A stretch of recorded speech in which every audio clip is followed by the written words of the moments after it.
नसल्याचं सांगत आता एक पाऊल मागे घेतलंय आणि सरकारच्या या निर्णयावरती मनसेचे अध्यक्ष राज ठाकरे यांनी प्रतिक्रिया दिली आहे। सध्या परदेश दौऱ्यावरती असलेल्या राज ठाकरेंनी एबीपी माझाशी बोलताना हिंदीबाबत प्रतिक्रिया दिली आहे।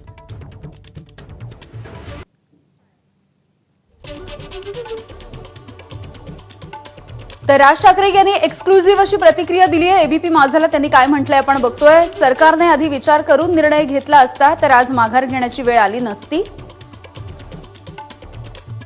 पण सरकारने हा निर्णय मागे घेतला, यासाठी सरकारचे धन्यवादही त्यांनी मानले आहेत। महाराष्ट्रामध्ये दुसरी तिसरी कोणती भाषा चालणार नाही, महाराष्ट्रामध्ये फक्त मराठीच चालणार, असंही त्यांनी आपल्या प्रतिक्रियेमध्ये म्हटलंय।